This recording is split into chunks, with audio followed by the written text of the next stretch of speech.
அன்பான தேவ பிள்ளைகளே, இன்றைக்கி போன வாரம் ஒரு நல்ல செய்தி, அருமையான ஊழியக்காரர் வந்திருந்தார், ஒரு நல்ல செய்தி எடுத்தார். 1 கொரிந்தியர் 10ஆம் அதிகாரத்திலிருந்து அந்த செய்தி போச்சு. 1 கொரிந்தியர் 10ஆம் அதிகாரம் 1லிருந்து 2 வசனம் படிங்க பார்ப்போம். இப்படி இருக்க சகோதரரே, நீங்கள் எவைகளை அறிய வேண்டும் என்று இருக்கிறேன் என்றால், நம்முடைய பிதாக்கள் எல்லாரும் மேகத்துக்கு கீழாயிருந்தார்கள், எல்லாரும் சமுத்திரத்தின் வழியாய் நடந்து வந்தார்கள், எல்லாரும் மோசைக்குள்ளாக மேகத்தினாலும் சமுத்திரத்தினாலும் ஞானஸ்நானம் பண்ணப்பட்டார்கள், எல்லாரும் ஒரே ஞான போஜனத்தை புசித்தார்கள், எல்லாரும் ஒரே ஞானபானத்தை குடித்தார்கள். எப்படியெனில் அவர்களோடு கூட சென்ற ஞான கண்மலையின் தண்ணீரை குடித்தார்கள், அந்த கண்மலை கிறிஸ்துவே. Praise the Lord. அருமையான தேவ பிள்ளைகளே, இப்படி ஆண்டவர் இந்த வசனத்திலிருந்து பேசினார். எல்லாரும் ஒரு மேகத்தின் கீழே செங்கடல் பிளக்கப்பட்டு அந்த தண்ணீர் பிளக்கப்பட்ட பகுதியிலே நடந்து போனதினால் அது அவர்களுக்கு தேவன் ஞானஸ்நானம் என்று சொன்னார். அல்லையிலே சொல்லுவோமா? ஆமாம், ஞானஸ்நானம் எடுத்த பிள்ளைகள் அவர்கள் பஸ்கா புசிச்சாங்க, அந்த பக்கம் போய் பண்டிகை கொண்டாடுறாங்க. அப்போது அவர்கள் அதுதான் சொல்கிறாருங்க, ஒரே அப்பத்தை புசித்தார்கள், ஒரே ஞான பானத்தை குடித்தார்கள், அந்த ஞான கண்மலை கிறிஸ்து. அல்லையிலேயே சொல்லுவோமா? ஆமாம். அருமையான தேவ பிள்ளைகளே, அப்போது அந்த திருவிருந்து என்பது என்ன அப்படின்னு கேட்டிங்கன்னா, அவருடைய சரீரமும் அவருடைய இரத்தமும் என்னை புசிக்கிறவன் என்னாலே பிழைத்திருப்பான், நான் அவனுக்குள்ளே இருப்பேன், அவன் எனக்குள்ளே இருப்பான். அதுதான் முக்கியம். நான் அவனுக்குள்ளே இருப்பேன், அவன் எனக்குள்ளே இருப்பான். அது மாத்திரமல்ல, நான் அவனை கடைசி நாளிலே எழுப்புவேன். எல்லாத்தோட என்னென்னா, அவனுக்குள் நித்திய ஜீவன் நிலைத்திருக்கும். அல்லையிலே சொல்லுமா? நித்திய ஜீவன் நிலைத்திருக்கும். அப்போது கர்த்தருடைய பந்திக்குள்ளே ஞானசானம் எடுத்து கர்த்தருடைய பந்தி எடுக்கிற தேவ பிள்ளைகளாகி நம்ம ஒவ்வொருவருக்குள்ளும் என்ன ஜீவன் இருக்குதுங்க? நித்திய ஜீவன். அப்போது நித்திய காலமாக மரணத்துக்குள்ளாக பாவத்தின் கீழே நாம் எல்லாம் தள்ளப்பட்டு இருந்தோம். ஆனால் கடவுள் கர்த்தராகிய இயேசு பஸ்கா ஆட்டு குட்டி வந்தார், அவரை விசுவாசித்தோம், ஞானசானம் எடுத்தோம், அவருடைய திருப்பந்தியிலே நாம் நிலைத்திருக்கும்போது நமக்குள்ளே தேவன் இருக்கிறார். தேவனுக்கு சாவி இல்லை. தேவன் யெகோவா, அவர் நித்திய ஜீவனை உடையவர். அவர் நமக்குள்ளே இருப்பதால் நமக்குள்ளும் நித்திய காலமாய் வாழுகிற பிள்ளைகளாக தேவன் நம்மை மாற்றியிருக்கிறார். அல்லேலூயா சொல்லுவோமா? நித்திய காலமாய் அழிவில்லாத ஒரு வாழ்வை பெற்றவர்கள்தான் தேவனுடைய பிள்ளைகள். சபையார் எல்லாரும் அழிவில்லாத வாழ்க்கையை பெற்றவர்கள். இதான் யோவான் 11ஆம் அதிகாரத்தில் இயேசு அந்த மார்த்தாள் மரியாள் வீட்டில் அவங்களுக்கு ஆண்டவர் சொல்லும்போது சொன்னார், என்ன சொன்னார்? என்னை விசுவாசிக்கிறவன் மரித்தாலும் பிழைத்துடுவான், என்னை விசுவாசிக்கிறவன் மரித்தாலும் பிழைத்து விடுவான், அப்புறம் மறியாமலும் இருப்பான், செத்தே போனாலும் மறுபடியும் எந்திரிச்சிடுவான், அப்புறம் உயிரோடு இருக்கிறவன் என்றென்றைக்கும் மரணத்தையே காணாமல் உயிரோடும் இருப்பான். அதுதான் என்னுடைய வல்லமை. அல்லேலூயா. அப்படிப்பட்ட ஒரு நித்திய ஜீவனுடைய வல்லமையை தேவன் நமக்குள்ளே வைத்திருக்கிறார். இதுதான் பழைய ஏற்பாட்டிலையும் சரி புதிய ஏற்பாட்டிலையும் சரி. பார்த்தீங்களா? அப்போ இந்த ஜீவனை கொண்டு, தேவன் சொன்ன வார்த்தையை கொண்டு அவர்கள் என்ன செய்யணும்? ஜீவனுள்ள தேவனுடைய ஆசீர்வாதங்களை சுதந்தரிப்பதற்கு அவர்கள் பிரயாணப்படுகிறார்கள். அந்த பிரயாணத்தின் போது அவர்களுக்கு சில விசுவாச சோதனைகள் கொடுக்கப்படுகிறது. அந்த விசுவாச சோதனைகளில் என்ன செய்ய முடியல? அநேகர் நிலை நிற்க முடியல. விசுவாச பரீட்சையில் அவர்கள் தோற்று போகிறார்கள். அப்படி தோற்று போனவர்களை குறித்து தான் அடுத்த வசனம் சொல்லுது. அப்படி இருந்தும் படிமா, அப்படி இருந்தும் அவர்களில் அதிகமான பேர்களிடத்தில் தேவன் பிரியமாயிருந்ததில்லை, ஆதலால் வனாந்தரத்திலே அவர்கள் அழிக்கப்பட்டார்கள். அவர்கள் இச்சித்தது போல நாமும் பொல்லாங்கானவைகளை இச்சியாதபடிக்கு இவைகள் நமக்கு திருஷ்டாந்தங்களாய் இருக்கிறது. ஆமேன். அல்லேலூயா சொல்ல பார்ப்போம். ஆமாம், அதில் அநேகம் பேரிடத்துல தேவன் பிரியமாக இருக்க முடியல. அவங்க என்ன செய்தாங்க? வனாந்தரத்தில் அழிக்கப்பட்டார்கள். ஆகவே அவர்கள் பொல்லாங்கனவைகளை இச்சித்தது போல தேவ பிள்ளைகளே, நீங்களும் இச்சியாதபடிக்கு எச்சரிக்கையாக இருங்கள். அவர்கள் இச்சித்து வனாந்தரத்திலே அழிக்கப்பட்டார்கள், அதுபோல நீங்கள் அழிக்கப்படாமல் இருங்கள். அவைகள் உங்களுக்கு திஷ்டாந்தங்களாக இருக்கிறது. திஷ்டாந்தம்னா ஒரு உதாரணம், அது மாதிரியே நடக்கும். எச்சரிக்கையாக இருங்க. நோவா காலத்தில் நடந்தது போல மனுஷகுமாரன் காலத்திலும் நடக்கும். எச்சரிக்கையாக இருங்க, நடக்கும். அருமையான தேவ பிள்ளைகளே, கர்த்தருக்கு ஸ்தோத்திரம். தேவனோடு கூட நடக்கும்போது தேவன் என்ன செய்கிறாரு? அவர் நல்லதையும் சொல்லுவார், தீமையானதையும் சொல்லுவார். தீமையானதை செய்ய மாட்டார், ஆனால் தீமையானதை அவர் என்ன சொல்லுவார்? சொல்லுவார். ஆமாம், இந்த கனியை புசிக்கும் நாளிலே நீ சாகவே சாவாய். அது எச்சரிப்பு கொடுக்கப்பட்டது. அவர் சொல்லாமல் இருக்க மாட்டார். அதே மாதிரி அவர் நன்மை வருவதையும் என்ன செய்வார்? சொல்லுவார். நீங்கள் இப்படியெல்லாம் நடந்து கொண்டீங்களானால் உங்களுக்கு நன்மைகள் உங்களுக்கு கண்டிப்பாக வரும். நீங்கள் தவறு செய்யும்போது இந்த மாதிரியான தீமைகள் கண்டிப்பாக வந்துடும். அந்த காரியங்களை கர்த்தர் தெளிவாய் தேவ ஜனத்திற்கு அவர் போதித்திருந்தார். சபையானது நீங்கள் தெளிவாக இது கற்றுக்கொள்ளணும். அருமையான தேவ பிள்ளைகளே, அப்போ தேவன் அவர்களுக்கு என்ன சொல்லி அவர்களை கூட்டிகிட்டு போகிறார்? வனாந்தரத்தில் எகிப்திலிருந்து கொண்டு வந்து யாத்திராகமம் புஸ்தகம் யாத்திராகமம் 3:8 7 படிமா. அப்பொழுது கர்த்தர், எகிப்தில் இருக்கிற என் ஜனத்தின் உபத்திரவத்தை நான் பார்த்து ஆளோட்டிகளின் நிமித்தம் அவர்கள் இடுகிற கூக்குரலை கேட்டேன். அவர்கள் படுகிற வேதனைகளையும் அறிந்திருக்கிறேன். அவர்களை எகிப்தியரின் கைக்கு விடுதலையாக்கவும் அவர்களை அந்த தேசத்திலிருந்து நீக்கி கானானியரும் ஏத்தியரும் எமோரியரும் பெரிசியரும் ஏவியரும் எபூசியரும் இருக்கிற இடமாகிய பாலும் தேனும் ஓடுகிற நலமும் விசாலமுமான தேசத்தில் கொண்டு போய் சேர்க்கவும் இறங்கினேன். இப்பொழுதும் இஸ்ரவேல் புத்திரரின் கூக்குரல் என் சந்நிதியில் எட்டினது. எகிப்தியர் அவர்களை ஒடுக்குகிற ஒடுக்குதலையும் கண்டேன். சரி, போதும். அன்பான தேவ பிள்ளைகளே, ஜனங்கள் எகிப்தில் படுகிற பாடுகளையும் அவர்கள் இட்ட கூக்குரலையும் நான் கேட்டேன். கேட்டுட்டு தான் அவங்களை ரட்சிப்பதற்காக நான் இறங்கி வந்தேன். சும்மா ரட்சித்து விட்டுட்டு போகிறதுக்கு இல்லை. அப்படியே கவர்மெண்ட் ஆஸ்பத்திரியில் குழந்தைய பெற்று அப்படியே போட்டுட்டு போகிறதில்ல.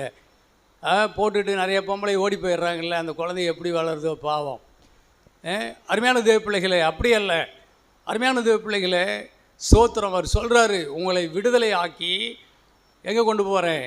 அந்த கானானியர் வாழ்கிற அந்த கானானில் இருக்கக்கூடிய 7 பெரிய ஜாதி ஜனங்களையும் சொல்கிறாரு. சொல்லிட்டு அவர்கள் வாழ்கிற அந்த தேசத்தை உங்கள் கையிலே நான் கொடுக்க போகிறேன். அது ஆபிரகாம், ஈசாக்கு, யாக்கோபுக்கு நான் வாக்களித்த தேசம். நீயும் உன் ஜனங்களும் அங்கே போய் வாசம் பண்ணுவீங்க. நான் அந்த தேசத்தை உனக்கு நான் கொடுத்துட்டேன். அதனால் நீ விசுவாசமாக இந்த தேசம் எம்மட்டும் அம்மட்டும் நீ சுற்றி திரி என்று நடந்து திரி, சுதந்திரித்துக்கொள்ளுன்னு சொன்னேன். அவன் சுதந்திரித்துக்கிட்டு அவன் சுற்றி திறந்து அவங்க விசுவாசத்தோடு அவன் மரித்து போயிட்டான். அவன் பிள்ளைங்க நீங்கள் அவனுக்கு கொடுத்த வாக்குத்தத்தின்படி அவனுடைய சந்ததியாகி உங்களை கொண்டு போய் சேர்க்க தான் நான் இறங்கி வந்தேன். எந்த தேசம் அது? பாலும் தேனும் ஓடுகிற நலமும் விசாலமுமான தேசம். அங்கே கொண்டு போய் உங்களை சேர்ப்பதற்காக நான் இறங்கி வந்தேன். அலையில சொல்ல பார்ப்போம். ஆமாம், எவ்வளோ நல்ல ஆண்டவர் பாருங்க. உங்களை அப்படியே பாதியில் விட்டுட்டு போகிறதுக்காக வரல, உங்களை அப்படியே கரம் பிடிச்சி கூட்டிகிட்டு போய் மோசேக்கு சொல்லும்போது சொல்கிறார், நான் உங்களை விட்டு விலகுவதும் இல்லை, உங்களை கைவிடுவதும் இல்லை. கூட்டிகிட்டு போய் உங்களை கானானுக்குள்ளே கொண்டு போய் சேர்க்க வரைக்கும், என்னுடைய வாக்கை நான் நிறைவேற்று வரைக்கும் நான் உங்களை விட்டு விலகவும் மாட்டேன், உங்களை கைவிடவும் மாட்டேன். நான் சொன்னதை நிறைவேற்றுவேன். அல்லேலூயா சொல்லுவோமா? அவ்வளவு உறுதியாய் தான் தேவன் அந்த ஜனங்களை வழிநடத்தி கொண்டு வருகிறார். ஆனால் இவர்கள் வனாந்தரத்திலே வழிநடத்தப்படும் போதே தேவன் அவர்களுக்கு விசுவாசத்தை கற்றுக் கொடுக்கிறார். பாருங்கள், எந்த ஒரு காரியத்தையும் அவர் செஞ்சுட்டு உடனே அவர்களுக்கு தண்டனை கொடுக்கறதில்ல. அவர்களுக்கு முதல்ல செஞ்சு காட்டுவார். நான் எப்படி உங்களை காப்பாற்றினேன் பார்த்துக்கிட்டேம்பார். அப்புறம் ஒரு சோதனை வரும். அந்த சோதனையில் நாம் என்ன செய்யணும்? படித்த காரியத்தை, இங்கே பிள்ளைங்க படிச்சிருந்தா தானே பரீட்சை எழுத முடியும். படித்த காரியத்தை, விசுவாசத்தை கற்றுக்கொண்ட காரியத்தை இப்போ என்ன செய்யணும்? இப்போ இந்த கஷ்ட நேரத்தில் என் விசுவாசத்தை நான் நடப்பித்து காட்ட வேண்டும். அல்லையிலே சொல்லுவோமா? நான் நடச்சித்து காட்டணும். அதுதான். அப்போ சோத்திரம். எகிப்தில் என்னென்ன கற்றுக் கொடுத்தாரு? எகிப்தில் 10 வாதிகளை கொடுத்து அவங்கள அழிக்கும்போது அந்த எகிப்துக்கு மட்டும்தான் அந்த வாதைகள் இருந்துச்சு. இஸ்ரவேல் ஜனங்கள் வாழ்ந்த பகுதி முழுவதும் தேவனுடைய பாதுகாப்பில் இருந்துச்சு. இல்லையா சொல்லுங்க, பாதுகாப்பில் இருந்தது. அங்கே 3 நாள் காரிருள் இருந்துச்சு. ஆனால் இஸ்ரவேல் ஜனங்கள் வாழ்ந்த இடத்திலோ அங்கே இரவு பகல் வெளிச்சம் அப்படியே தான் இருந்துச்சு. அல்லையிலே சொல்லுங்க பார்ப்போம். இவங்களுக்கு அது பாதிப்பே வரல. அங்கே தண்ணீர் ரத்தமாக மாறிடுச்சு, குடிக்க முடியல. இவங்க தண்ணீர் குடித்தாங்க. அல்லையிலே சொல்லுங்க பார்ப்போம். ஆகவே ஸ்தோத்திரம், தேவன் தன்னுடைய பிள்ளைகளுக்கு நன்மை செய்கிறவராயும் அவர்களுடைய சத்துருக்களுக்கு அவர் எதிரியாக நிற்கிறவராயும் இருக்கிறார். அல்லையிலே சொல்லுங்க பார்ப்போம். ஆகவே ஸ்தோத்திரம், உனக்கும் எனக்கும் அவர் எப்பொழுதுமே நல்லவர். அல்லையிலே சொல்லுங்க. இஸ்ரவேல் ஜனங்களை பார்த்து சொன்னார், அவன் என் சேஷ்ட புத்திரன். பார்வோனே கேட்டுக்கோ, அவன் என் சேஷ்ட புத்திரன், நீ அவனை விட்டுவிடு. அவனை நீ விட்டு விடாவிட்டால் நான் உன் சேஷ்ட புத்திரனை கொல்லுவேன் என்று சொன்னார். அல்லையிலே சொல்லுங்க பார்ப்போம். எவ்வளோ பெரிய வைராக்கியம் பாருங்கள். அப்போது அவருடைய சேஷ்ட புத்திரர்களாக இருக்கிற குழந்தைகளாக இருக்கிற நம்மளை அவர் என்ன செய்வார்? அணைத்து கொள்வார். நமக்கு ஒரு தீமையும் வரவிட மாட்டார். அவர் நமக்கு நன்மை மட்டுமே செய்வார். அல்லையிலே சொல்லுங்க பார்ப்போம். ஆமே. நம்ம குழந்தைங்க தப்பே பண்ணினாலும் என்ன செய்கிறோம்? அந்த குழந்தைகளை மன்னித்து அதுக்கு மேலும் மேலும் நன்மை செய்ய ஆசைப்படுகிற பெற்றோர்களாக இருக்கிறோம். பொல்லாதவர்களாகிய நீங்கள் கூட உங்கள் பிள்ளைகளுக்கு நல்லது செய்ய நீங்கள் இருக்கும்போது உங்கள் பரமபிதாவாகிய நான் உங்களுக்கு நன்மையானவைகளை தருவது அதிக நிச்சயம். அல்லேலூயா, அதிக நிச்சயம் அல்லவா? நீங்கள் அதை படிச்சுக்கணும். ஆகவே தான் கர்த்தருக்கு ஸ்தோத்திரம். இப்படி தான் தேவன் அவர்களை கொண்டு போனார். 10 முறை அவர்களை சோதித்தார். 10 முறையும் அவர்களை சோதித்தார். அவர்களுக்கு எல்லாமே மன்னிச்சு கொண்டு தான் வந்தார். அவங்க வனாந்தரத்தில் ரொம்ப பண்ணாங்க, என்னென்னலாம் பண்ணாங்க. விக்கிரகாராதனை செஞ்சாங்க, வேசித்தனம் பண்ணாங்க, கிறிஸ்துவை பரிச்சு பார்த்தாங்க, அப்புறம் முரட்டாட்டம் பண்ணினாங்க. அவங்க பண்ணின மாதிரிலாம் நீங்கள் பண்ணாதீங்க அப்படின்னு சொல்கிறார். அல்லையிலே சொல்லுவோமா? கடைசியில் அவங்கள கானானுக்கு 12 பேர் போக சொல்கிறாரு. போய் இப்போ நீங்கள் மோசே அவங்கள அனுப்பிச்சி விட்டு போய் பார்த்துட்டு வரட்டும். நான் கூட்டிகிட்டு வந்த தேசம் எப்படிப்பட்ட தேசம் அப்படிங்கிறத போய் பார்த்துட்டாது வர சொல்லி. இதுவரையிலும் பார்க்காம விசுவாசம் என்பது காண்றதல்ல, காணாமையே நம்புறதான் விசுவாசம். நான் நிறைய சொல்லி கொடுத்தேன். கானான் எப்படி இருக்கும்? உபாகமத்தில் நான் வாசிக்கிறேன். அது ஏரிகளும் ஆறுகளும் குளங்களும் நிறைந்த தேசம், நிறைய விருட்சங்கள் உள்ள தேசம், கனிமரங்கள் உள்ள தேசம், அது நல்ல செழிப்பான தேசம். அப்புறம் நல்ல கனிவளங்கள் உள்ள தேசம், அது நல்ல அழகான மலை தேசம். அந்த மலை தேசத்தில் என்ன இருக்கும்? நீ போய் சுதந்திரிக்கும் போது நல்ல வீடுகளை நீ சுதந்திரிப்பாய். நீ கட்டாத நல்ல வீடுகளில் குடியிருப்ப, நீ வெட்டாத துறவுகளில் நீ தண்ணி குடிப்ப, நீ நட்டாத மரத்தில் நீ கனி சாப்பிடுவ, உன் வீடுகளெல்லாம் நல்ல வஸ்துக்களால் நிரம்பி இருக்கும். ஆனால் இவன் எங்கே இருக்கிறான்? கூடாரத்தில் இருக்கிறான். கூடாரத்தில் இருக்கும்போதே என்ன நம்ப சொல்கிறார் ஆண்டவர்? உனக்கு ஒரு நல்ல வாழ்க்கைக்கு உன்னை கூட்டிகிட்டு போகிறேன்னு அவங்களுக்கு சொல்லி தான் கூட்டிகிட்டு போகிறாரு. ஆனால் ஒரு சோதனை வரும்போது அவர்கள் தப்புன்னு என்ன செஞ்சுறாங்க? அதையெல்லாம் மறந்துடுறாங்க. மறந்துட்டு கர்த்தர் எங்களுக்கு அதெல்லாம் தரப்போகிறது கிடையாது, அவர் எங்களுக்கு நன்மை செய்கிறது இல்லை, இந்த வனாந்தரத்தில் நாங்கள் சாகத்தான் போகிறோம், எங்களை சாகடிக்கத்தான் கர்த்தர் எங்களை கொண்டு வந்தார், தீமை செய்கிறாரு, எங்களை கொல்றாரு, அடிக்கிறாரு, எங்களை வாதிக்கிறாரு, இதே பேசுகிறாங்க. இதுதான் அவங்களுடைய. அதுதான் அவர்கள் அப்படியே தொடர்ந்து அதை பேசி பேசி பேசி பேசி தேவனுக்கு அது என்னவா இருக்குது? கோபம் ஊட்டுது. நம்ம பிள்ளைங்களுக்கு நாம் எத்தனையோ நல்லது செய்கிறோம். அப்படி இருந்தும் அந்த குழந்தைய நீ தான் எனக்கு எதிரி, நீ எனக்கு நல்லதே செய்யலை, நீ என்னை அழிக்கிற, நீ கொல்ற, உன்னால தான் நான் என் வாழ்க்கை அழியுதுன்னு குழந்தைய திரும்ப திரும்ப நம்மளை பார்த்து பேசிகிட்டே இருந்தால் நமக்கு நல்லா இருக்குமா? சொல்லுங்கள் பார்ப்போம். நம்ம போன காலத்திலும் நம்மக்கிட்ட இருக்கிற ஒரு குண்டூசி முதற்கொண்டு நம்முடைய எல்லா சொத்துக்களும் சொல்லாமல் கொள்ளாமல் யாருக்கு தான் போய் சேரும்? பிள்ளைகளுக்கு தான் போய் சேரும். அப்போ பிள்ளைகள் எவ்வளோ நன்றியாக இருக்கணும். அப்போ நான் பார்த்து வைத்த நல்ல தேசம், சிங்கார தேசம், உனக்கு நான் கூட்டிகிட்டு போகிறேன்னு கர்த்தருக்கு போகிறேன்னு சொன்னால் நம்பாமல் இடையில சும்மா எப்போ பார்த்தாலும் அபிசுவாசத்தை வச்சு தேவனுக்கு கோபத்தை ஊட்டி செத்து போயிடுவோம், சாகத்தான் கூப்பிட்டு வந்தார், நாங்கள் எகிப்திலேயே இருந்தால் நல்லா தான் இருந்திருப்போம், அப்படியெல்லாம் சொல்லிக்கிட்டே இருந்தால் எவ்வளோ கோபம் வரும், எவ்வளோ வருத்தம் வரும். இதுதான் தேவனை அவர்கள் கோபம் ஊட்டினார்கள். இதுதான் நீங்கள் பண்ணக்கூடாது, இப்படி நீங்கள் செய்யாதபடிக்கு எச்சரிக்கையாக இருங்கள். எச்சரிக்கைனா என்ன?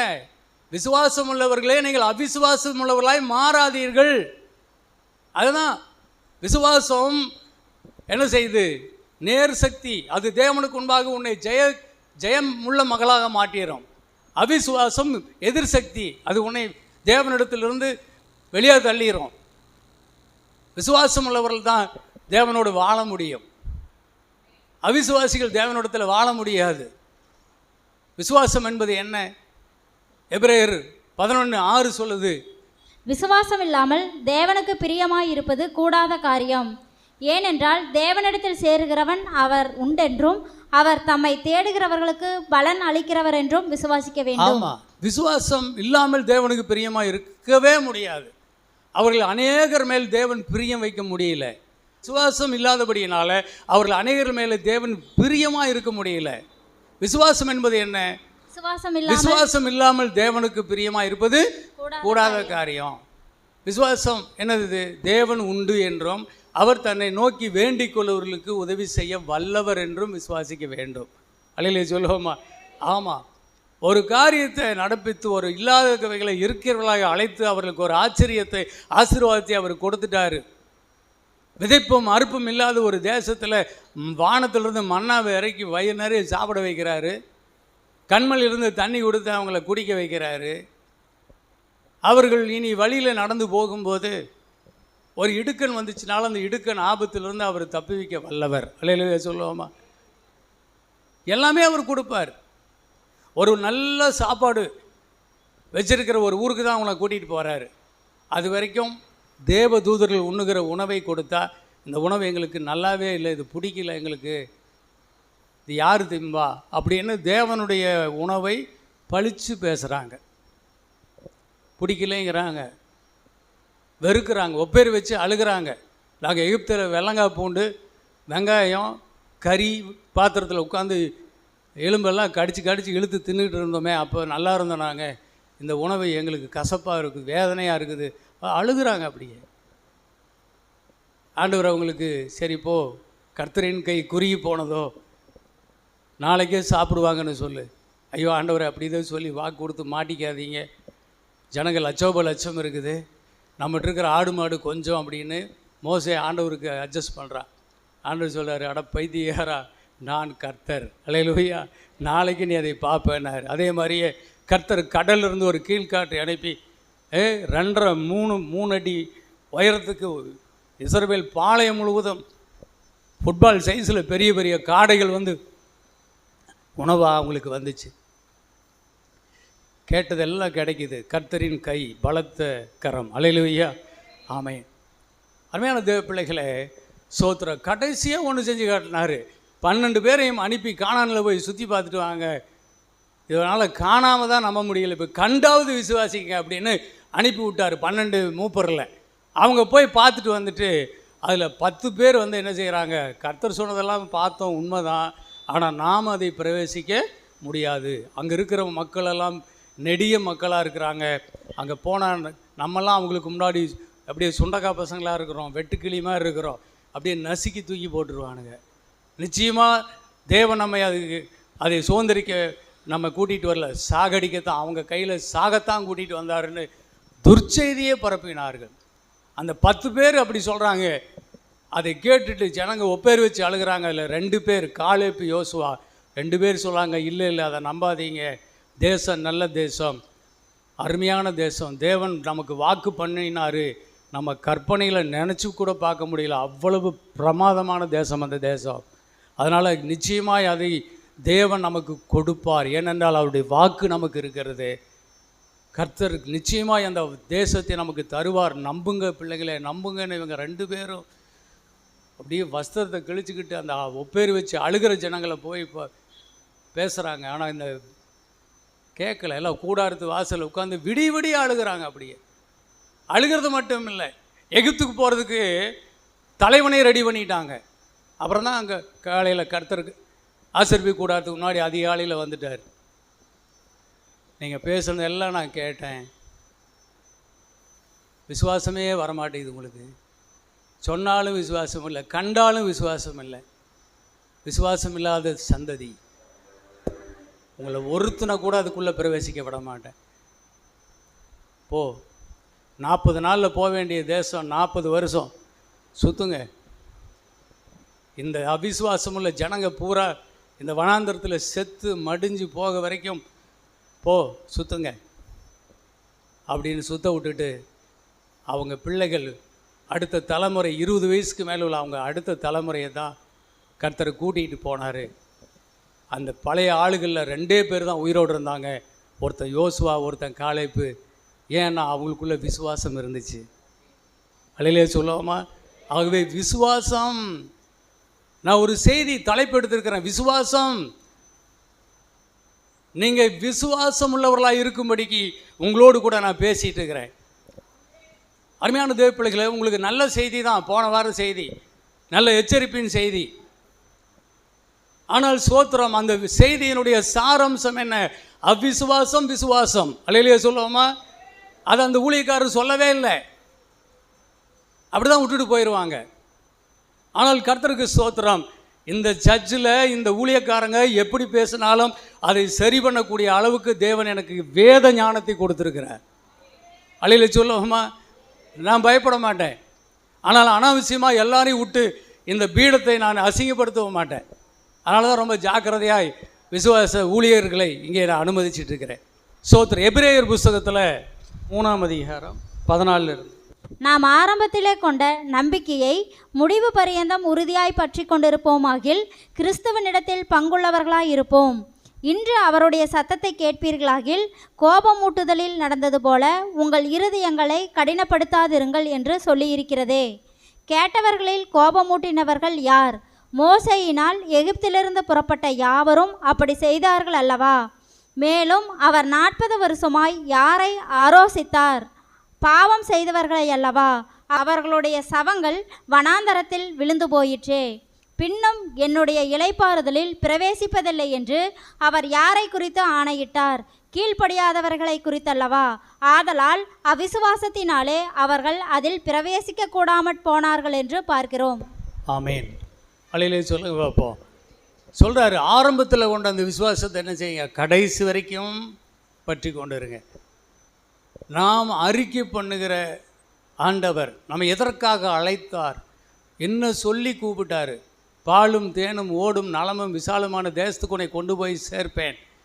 புதிய ஏற்பாட்டின் பிள்ளைகளுக்கு கர்த்தர் சொன்னார், நான் உங்களுக்கு நித்திய ஜீவனை கொடுப்பேன், அழிவில்லாத வாழ்வை கொடுப்பேன், இம்மைக்கும் பரலோகத்துக்கும் தேவனுடைய சத்துவத்தினுடைய வல்லமைகளை உங்களுக்கு வெளிப்படுத்துவேன். அல்லேலூயா. அதற்கான அறிவும் தெளிவும் ஞானமும் உங்களுக்கு கொடுக்கப்படுகிறது. அன்னைக்கு அந்த பிள்ளைகளுக்கு வழியில் நடந்து போகும்போது அவர்கள் என்ன செய்கிறாங்க?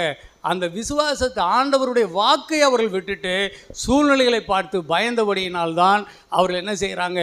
வாயில் அனாவசியமான வார்த்தைகளை பேசி, தேவனுடைய வாக்குக்கு எதிரடையான வார்த்தைகளை பேசி அவர்கள் ஆபத்தை தங்களுக்கு வருவித்து கொண்டு அவர்களும் அவர்களுடைய சந்ததியிலும் ஆபத்தை கொண்டு வந்து விட்டார்கள். அருமையான தேவ பிள்ளைகளை, அதனால் ஸ்தோத்திரம், தேவனுடைய பிள்ளைகளை நீங்கள் கவனமாக இருக்க வேண்டும். நீங்கள் கவனமாக இருக்க வேண்டும். உங்கள் வாழ்க்கையில் தேவன் யார் என்று அவருடைய அறிவையும் தெளிவையும் நீங்கள் பெற்றுக்கொள்ள வேண்டும். அங்கே சொல்லி இருக்குது பாருங்கள், அவர்கள் யாரை ஆலோசித்தார்? வனாந்தரத்தில் அவர் யாரை ஆலோசித்தார்? அவருக்கு கீழ்ப்படியாதவர்கள், முரட்டாட்டம் பண்ணுகிறவர்கள், கோபம் ஊட்டினவர்கள், அவருக்கு எதிர்த்து நின்றவர்கள், அவ்விசுவாசம் கொண்ட அந்த ஜனத்தை அல்லவா என்று சொல்லுகிறார். அவ்விசுவாசம் கொண்ட அந்த ஜனத்தை அல்லவா? அவர்கள் தான் விழுந்து போனார்கள். விசுவாசிகள் விழுந்து போகலை.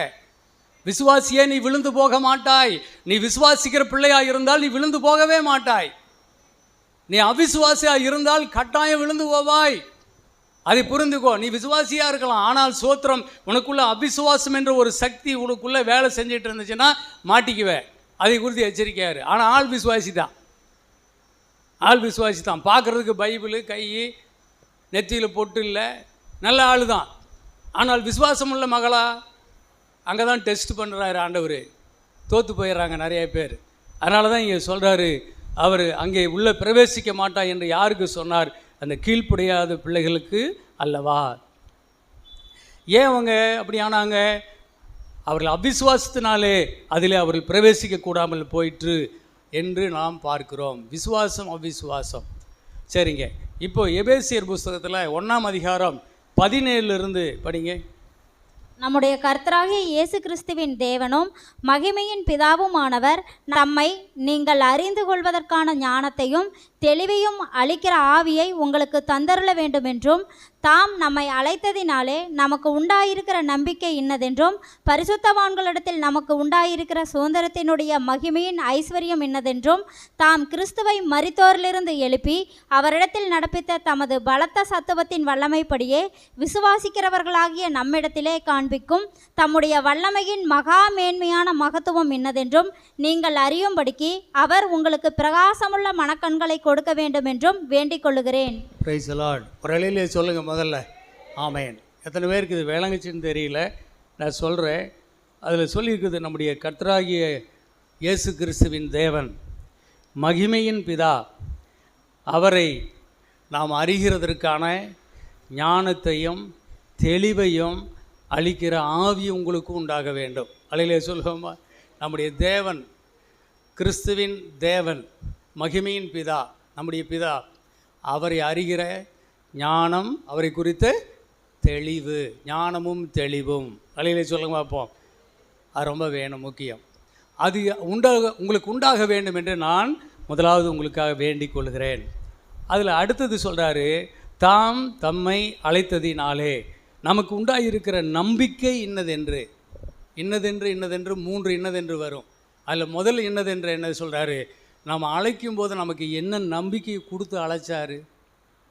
இஸ்ரவேல் ஜனங்களுக்கு என்ன நம்பிக்கை கொடுத்து அழைச்சாரு? பாலும் தேனும் ஓடுகிற நலமும் விசாலமான தேசத்தில் உங்களை கொண்டு போய் சேர்ப்பேன், அதற்காகவே நான் இறங்கி வந்தேன் சொல்லி தான் கூட்டிகிட்டு போனார். நம்மை அழைத்த அழைப்பினுடைய நம்பிக்கை என்ன? உன்னை வனாந்தரத்தில் கொண்டு போய் வறுத்தெடுத்து சாவடிப்பேன்னா கூட்டி வந்தேன். எதுக்கு நீ அப்படியே பேசிகிட்டு இருக்கிற? கர்த்தர் என்னையும் என் குடும்பத்தையும் என் பிள்ளைகளையும் அழகாக கொண்டு போய் அழகான வாழ்க்கையில் நிலைநிறுத்துவார். அல்லேலூயா. இந்த கிறிஸ்தவ ஜீவியம் எனக்கு பாலும் தேனும் ஓடுகிற நலமும் விசாலமுமான ஆசீர்வாதத்தை எனக்கு கொடுக்கும். நீ விசுவாசிக்கணும் தேவ பிள்ளைகளை. இந்த விசுவாச ஜீவிதத்தில் எனக்கு மரணம் இல்லை, எனக்கு நித்திய ஜீவன். நான் சாவது இல்லை, ஜீவன். நீ எந்த காரியத்திலும் நீ ஜெயிச்சுக்கிட்டே இருப்ப. நீ சோதிக்கப்படலாம், நீ ஆனாலும் அந்த பலவித சோதனைகள் வழி நடத்தப்பட்டாலும் முடிவிலே ஜெயம் உனக்கு உண்டு.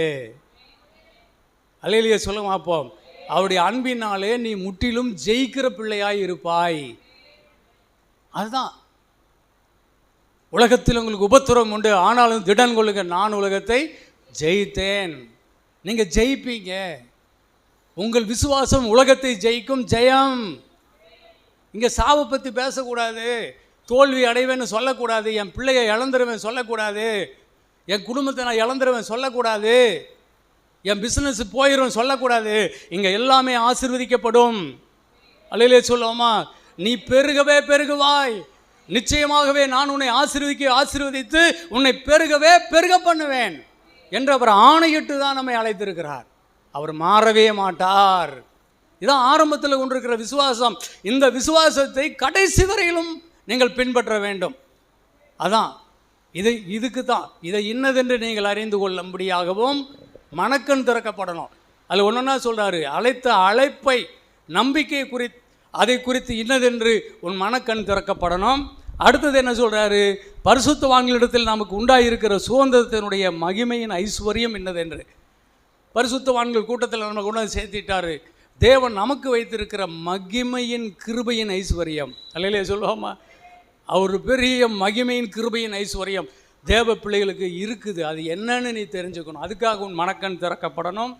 அடுத்தது சொல்கிறாரு, தாம் கிறிஸ்துவை மரித்தோர்ந்து எழுப்பி அவரிடத்தில் நடப்பித்து தமது பலத்த சத்துவத்தின் வல்லமையின்படியே விசுவாசிக்கிறவர்களாகிய நம்மிடத்தில் காண்பிக்கும் தம்முடைய வல்லமையின் மகா மேன்மையின் மகத்துவம் இன்னதென்றும் நீ அறிய வேண்டும். அழியில சொல்லுவோமா? ஆமாம், நீங்கள் அறியும்படிக்கு அவர் உங்களுக்கு பிரகாசமுள்ள மனக்கண்களை கொடுக்க வேண்டும். ஆமீன். கிறிஸ்துவின் இடத்துல காண்பிச்சார்ல, அவர் மரிச்சார். ஆனால் மரித்த நிலையில் அவர் இருந்தாரா? இல்லை. அவர் மீண்டும் உயிரோடு கூட எழும்பினார். மரித்த இயேசு மரிப்பதே இல்லை என்று அவர் உயிரோடு எழும்பிட்டார். அல்லேலூயா சொல்லாமா? அதே தேவனுடைய சத்துவம், பலத்த சத்துவத்தினுடைய வல்லமை உனக்குள்ளே விளங்கும்படிக்கு தான் தேவன் நம்மை அழைத்திருக்கிறார். அதனால சோத்திரம், அழிவுக்குரியவர்கள் அல்ல. நம்முடைய ஜீவன் தேவனுக்குள்ளே மறைக்கப்பட்டிருக்கிறது. நம்முடைய ஜீவனை பிசாசு அழிக்கவே முடியாது.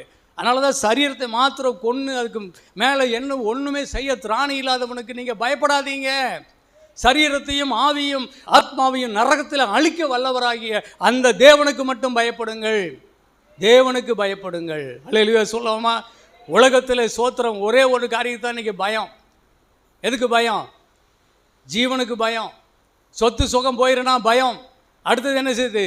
ஜீவன் போயிடுனா பயம். இந்த ரெண்டு பயத்துக்கும் அப்பாற்பட்டவர்கள் தான் தேவனால் அழைக்கப்பட்ட கிறிஸ்தவர்கள். அழைக்கப்பட்ட கிறிஸ்தவர்கள். ஜீவனின் பலனானவர் எனக்குள்ளே இருக்கிறார். அல்லேலூயா. எப்படி வாழணும்? சரி, இந்த வழியில் அப்படியே உங்களை அங்கே கொண்டு போகிறேன். படிங்க யோபு புஸ்தகத்தில். யோபு 2ஆம் அதிகாரம். இன்றைக்கி 1ஆம் அதிகாரம் அன்னைக்கு பார்த்தோம்ல. இன்றைக்கி 2ஆம் அதிகாரம் 6லிருந்து 10 வரைக்கும் படிச்சிருமா? அப்பொழுது கர்த்தர் சாத்தானை நோக்கி, இதோ அவன் உன் கையில் இருக்கிறான், ஆகிலும் அவன் பிராணனை மாத்திரம் தப்பவிடு என்றார். அப்பொழுது சாத்தான் கர்த்தருடைய சந்நிதியை விட்டு புறப்பட்டு யோபின் உள்ளங்கால் தொடங்கி அவன் உச்சந்தலை மட்டும் கொடிய பருக்களால் அவனை வாதித்தான். அவன் ஒரு ஓட்டை எடுத்து தன்னை சுரண்டிக்கொண்டு சாம்பலில் உட்கார்ந்தான்.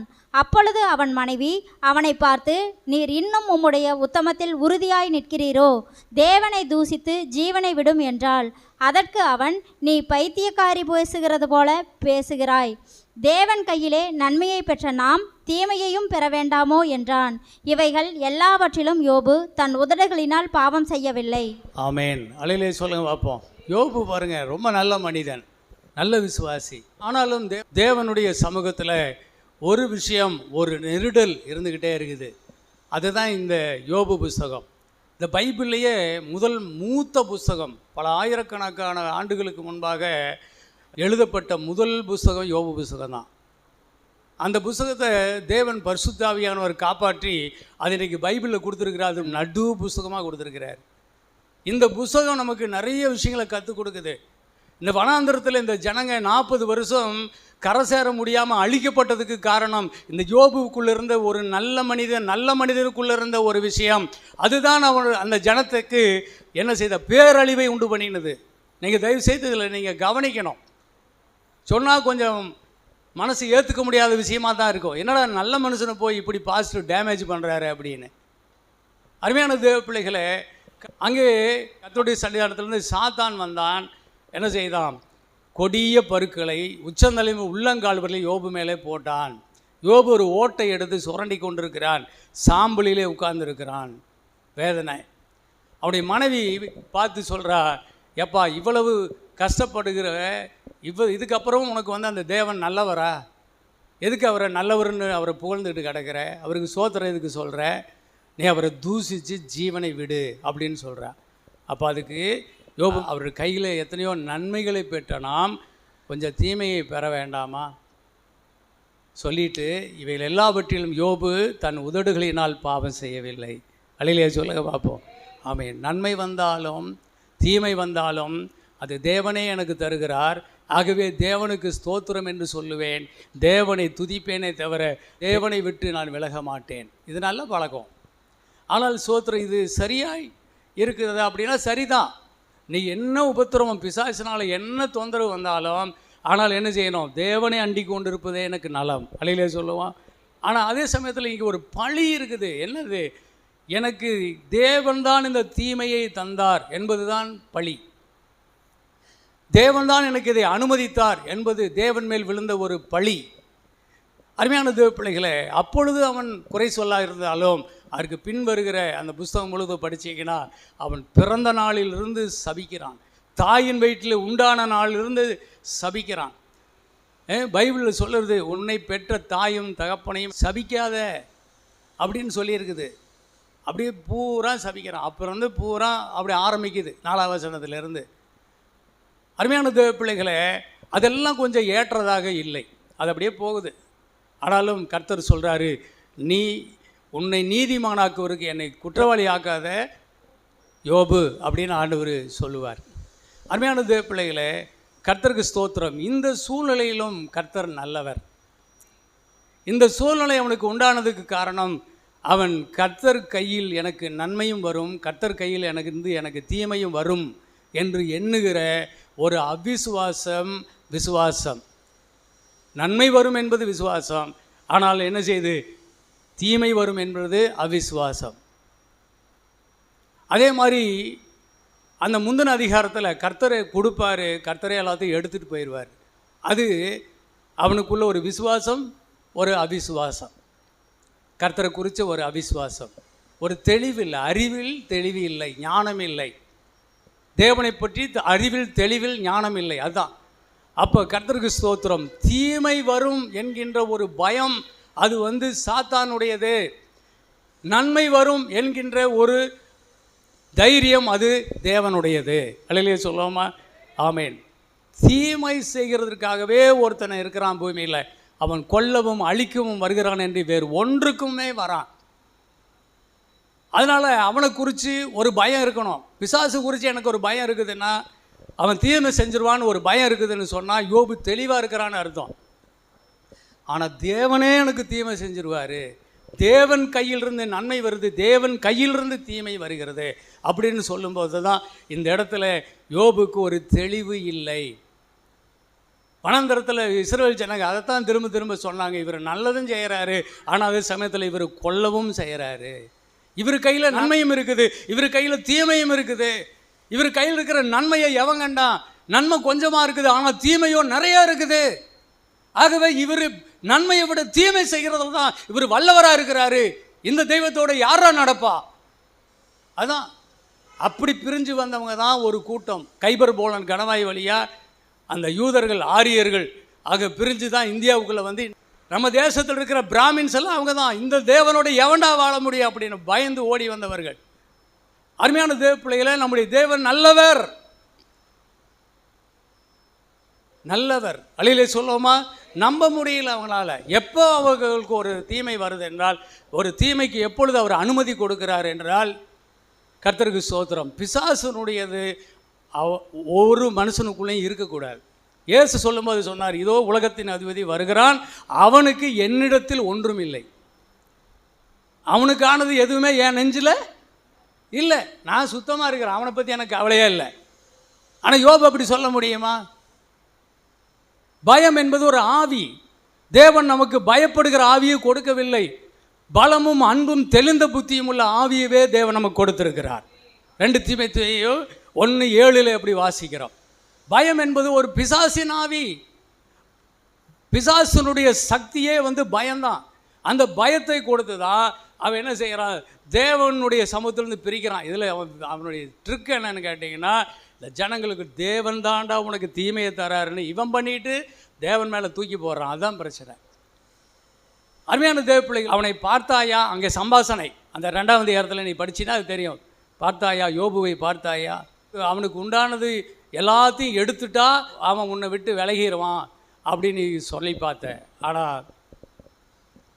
அவனுடைய பயத்து நிமித்தம்தான் அவனை பார்த்தேன். நான் அவன் உன் கையில் தான் இருக்கிறான். எப்போ அவன் பயப்படுறானா அப்போவே என்ன செய்கிறான்? விசுவாசம் உள்ளவன் தேவன் கையில் இருக்கிறான். எப்பொழுது பயப்படுகிறான் அவன் சாத்தான் கையில் இருக்கிறான். அவன் அப்போவே உன் கையில் வந்துட்டான், உன் கையில் தான் இருக்கிறான். ஆனால் ஒரு எக்ஸ்கியூஸ் நான் கேட்டுக்கிறேன். முதல் அதிகாரத்தில் சொல்லுவார், ஆனால் யோபு ஒன்றும் பண்ணிடாத, அவருடைய செல்வங்கள் அவனுக்கு உண்டானதை எடுத்துட்டா அவன் தூசிப்பான்னு சொன்னேன்ல, ஆனால் யோபு ஒன்றும் பண்ணிடாத. கேட்டுக்கிட்டார் போட்டு திம்சம் பண்ணிட்டான். 2ஆவது அதிகாரத்தில் மீண்டும் ஆண்டவர்கிட்ட மறுபடியும் பேசுகிறான். அப்போ ஆண்டவர்கிட்ட அவன் சொல்கிறான், ஆண்டவரே, ஒரு மனுஷன் தோலுக்கு பதிலாக என்ன செய்வான்? எல்லாத்தையும் கொடுத்துருவான். ஒருத்தனை அடிக்கிறதுக்கு சவுக்கு தோல் எல்லாம் ரெடி பண்ணிட்டா, தோலை கிழிக்கிறதுக்கு ரெடி பண்ணால், உன் சொத்தெல்லாம் என் பேரில் எழுதி வைக்கிறியா இல்லையானா எழுதி வச்சுருவான். பிள்ளைகளை கூட எழுதி வச்சுருவான், எல்லாத்தையும் அழிச்சிருவான், தான் உயிர் தப்புனா போகுதுன்னு. தெரியுங்களா? பிசாசு சொல்கிறான் ஆண்டவர்கிட்ட. ஆனால் அதே சமயத்தில் இந்த வசனத்தை படிங்க, அதை படிச்சுட்டு போகலாமே, கொஞ்சம் நல்லா தான் இருக்குது. சாத்தான் கர்த்தருக்கு பிரதியுத்தரமாக, தோளுக்கு பதிலாக தோளையும் தன் ஜீவனுக்கு பதிலாக தனக்கு உண்டான எல்லாவற்றையும் மனுஷன் கொடுத்து விடுவான். ஆனாலும் நீர் உம்முடைய கையை நீட்டி அவன் எலும்பையும் அவன் மாம்சத்தையும் தொடுவீரானால் அப்பொழுது அவன் உமது முகத்துக்கு எதிரே உம்மை தூசிக்கானோ பாரும் என்றான். சோத்திரம்.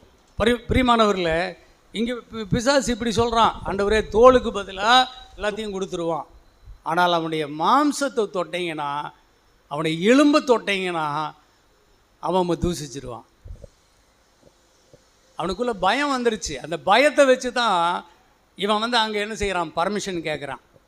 அப்போ ஆண்டவர் பார்க்குறாரு, இப்போவும் பார்க்குறாரு, இப்போவும் அவன் உன் கையில் தான் இருக்கிறான், நீ போ, ஆனால் அவனுடைய ஜீவனுக்கு மாத்திரம் ஒன்றும் பண்ணிடாத, அவன் உயிரை எடுத்துடாத, போய் பண்ணிக்கோ அப்படின்னு விட்டுட்டார். அருமையான தேவ பிள்ளைகளே, அவனுடையது சாத்தானுடையது ஒன்று பயம், அது யோபுக்குள்ளே இருக்குது. அதனால தான் இவனுக்கு தேவன் அந்த அனுமதி கொடுக்க வேண்டியதாக இருக்குது. போன வாரத்தில் கூட அந்த ஊழியக்காரர் சொன்னார், அந்த பிசாசு நாகமானுக்கு இருந்த குஷ்ரோக ஆவி வெளியில் வந்துருச்சு, ஆனால் அது எங்கே போகிறதுன்னு தெரியாமல் தெரியுது. அப்போது கேஆசி போய் அந்த வஸ்திரங்களை அவன் வாங்கிட்டு வரும்போது எலிசா என்ன சொல்கிறாரு, நாகமானுடைய குஷ்ரோகம் உன்னை பிடிக்கட்டும், அந்த அனுமதி வந்துச்சு. உடனே அவன் சந்ததிக்கு அவனுக்கு குஷ்ரோகம் வந்துருச்சு. இதுதான் செய்தி. அப்போ கர்த்தருக்கு ஸ்தோத்திரம். சும்மா ஒரு மனுஷனும் தண்டிக்கப்படுவது இல்லை, சும்மா ஒரு மனுஷனையும் தேவன் தண்டிக்க மாட்டார். அவன் சரக்கு ஒன்று உனக்குள்ளே இருந்துச்சுன்னா அதுதான் உனக்குள்ளே வந்துருச்சு.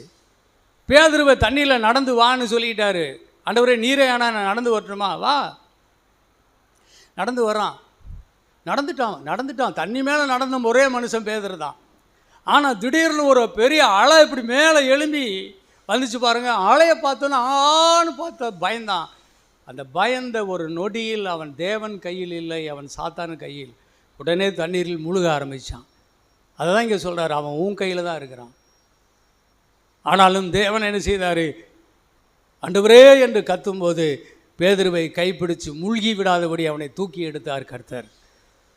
பயம் என்பது ஒரு பொல்லாத பிசாசினுடைய ஈவில் ஸ்பிரிட்டு, சக்தி, பயத்தின் ஆவி கொடியது.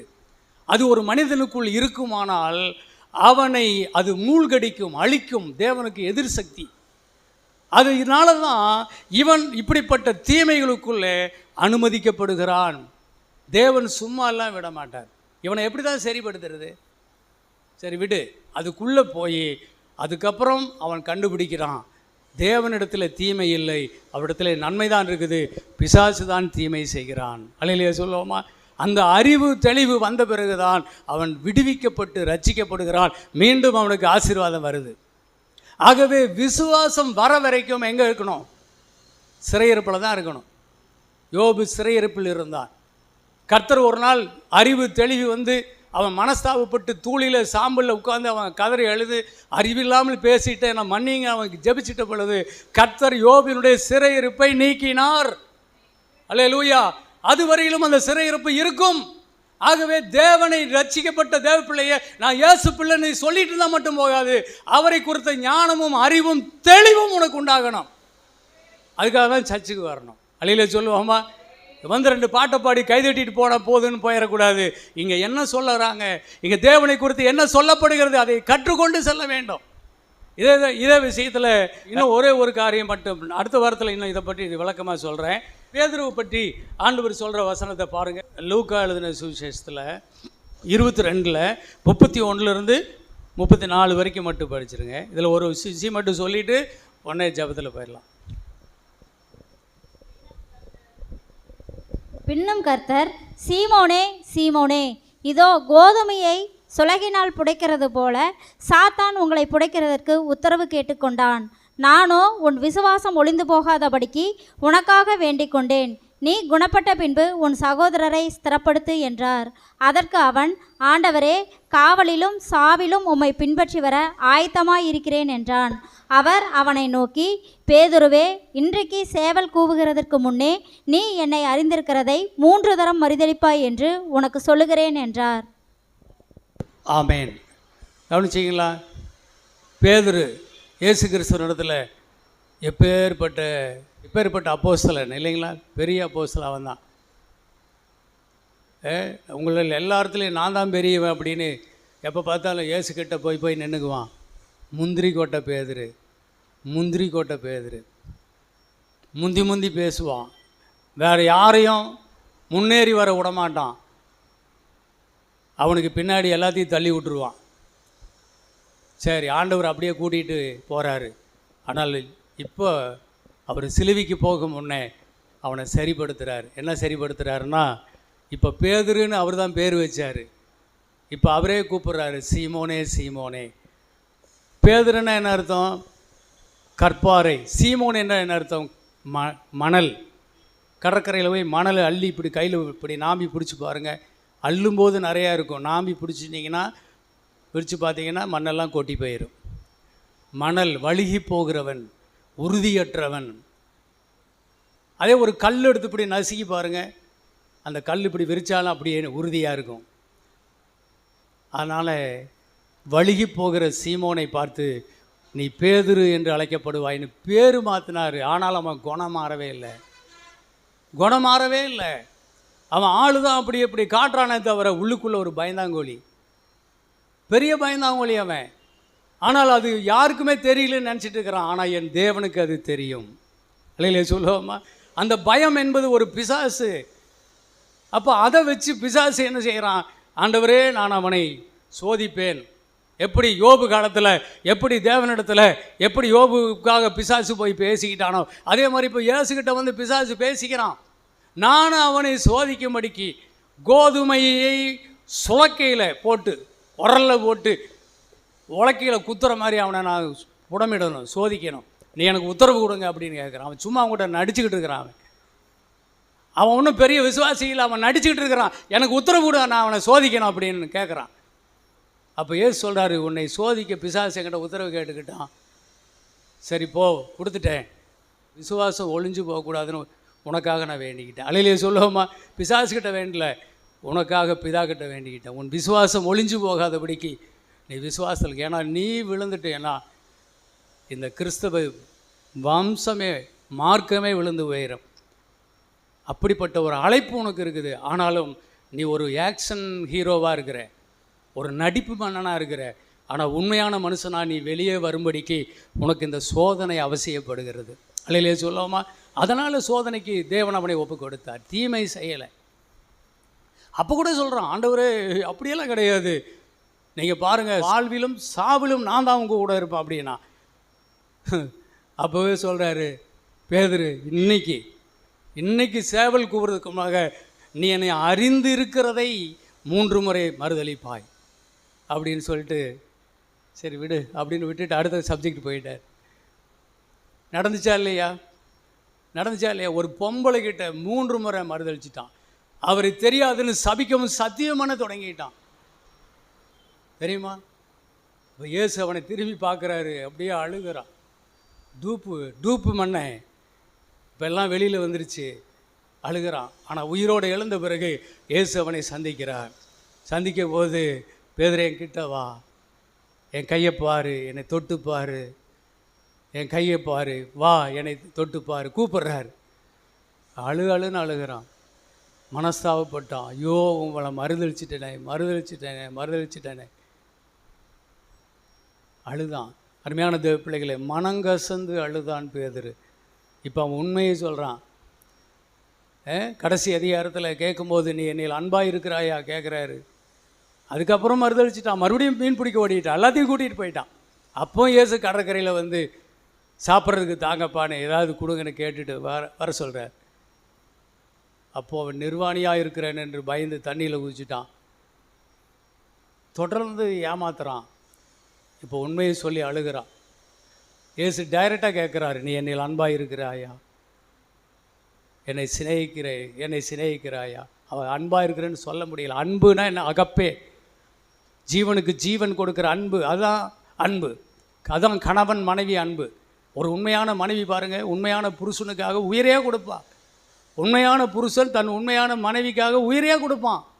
அதான் ஜீவன் கொடுக்குற அன்பு. அந்த உண்மையான அகப்பே அன்பு தான் தேவன் தன்னுடைய குமாரனாய் இயேசு மேலே வச்சார், இயேசு நம்ம மேலே அந்த அன்பை வைத்தார். அல்லேலூயா சொல்லுமா? உண்மையான அன்பு. நல்லா புரிஞ்சுக்குங்க. ஆகவே அந்த அன்பை என்னால் காட்ட முடியல ஆண்டவரேன்னு அழுதான். இல்லை ஆண்டவரே, நான் சிநேகிக்கிறேன், ஒரு சிநேகிக்கிறேன், அவ்வளோதான். ஆனால் அந்த அன்பை என்னால் தர முடியலன்னு அப்படியே அழுதான். அப்போ தான் அணைச்சிக்கிட்டு சரி ஆட்டு குட்டிகளை மேயினார், இப்போ ஆடுகளையே மேயின்னு கொடுத்துட்டார். இப்போ என்ன தெரியுமா? 2 கொரிந்தியர் 9:12 இப்போ தான் வேலை செய்யுது. உன் பலவீனத்தில் என் பலன் பூர்ணமாய் விளங்கும். அல்லேலூயா சொல்லுவோமா? ஆமாம், பவுல் சொல்கிறாரு, நான் பலமுள்ளவனாக இருக்கும்போது அல்ல, நான் கிறிஸ்துவின் நிமித்தம் பலவீனனாக இருக்கும்போது அதிக பலமுள்ளவனாக இருக்கிறேன் சொல்லிட்டு சொல்கிறாரு, என் கிருபை உனக்கு போதும், உன் பலவீனத்தில் என் பலன் பூர்ணமாய் விளங்கும். அவே சோத்திர ஆண்டவரே, என்னால் முடியல, என்னை பலப்படுத்தினா நான் செய்கிறேன், என்னை பலப்படுத்தினா செய்கிறேன் அப்படின்னா நான் ஒரு பயந்தாங்கோலி, உங்கள் ஆவியை கொடுத்து என்னை பலப்படுத்தினா நான் செய்கிறேன்.